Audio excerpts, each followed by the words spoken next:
Hello, আমি Prabhas Ghosh, marvellous combined coaching সেন্টারের পক্ষ থেকে বলছি। আজকে তোমাদের জন্য একটা দারুণ অঙ্ক নিয়ে এসেছি, যে অঙ্কগুলো বারবার পরীক্ষায় আসে। তো ভালো করে দেখো, এই যে ভগ্নাংশটা দেখা যাচ্ছে, ভগ্নাংশটা কি বলেছে, এর গসাগু কত হবে, এর গসাগু কত হবে। তাই এই ধরনের অঙ্ক আমি কি করব, এরকম যখন কোনো ভগ্নাংশের লসাগু কিংবা গসাগু করতে বলবে, তখন আমরা কী বলছি, কী করতে হচ্ছে, গসাগু। তাহলে ভগ্নাংশের উপরের অংশ কী বলে, লব, নিচের অংশ কী বলে, হর।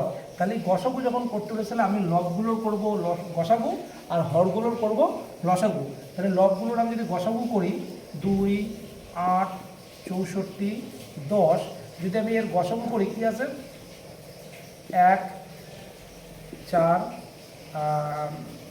3, 5, তাহলে আমার গসাগু কী দাঁড়াচ্ছে, 2। একমাত্র কমন কী আছে, 2, আর যাচ্ছে, তাহলে গসাগু।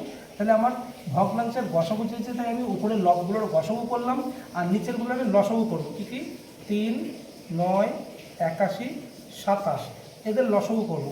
লসাগুলো 3 একে 3, 3 3 9, 3 27 81, 3 9 27, আবার 3 দিয়ে যাবে, 3 দিয়ে 1 1 9 3, আবার 3 দিয়ে যাবে, 3 দিয়ে 1 1 3 1, তাহলে কত আমি গুণ করলে 3 গুণ 3 গুণ 3 গুণ 3, 3 থেকে 9, 3 9 27, 3 27 81, তাহলে লসাগু কত হলো আমার 81। তাহলে আমার চেয়েছে কি, এত এতের গসাগু কত হবে, গসাগু কী হবে, 2/81।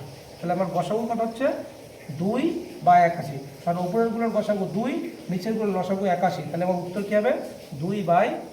এটা হলো অ্যান্সার।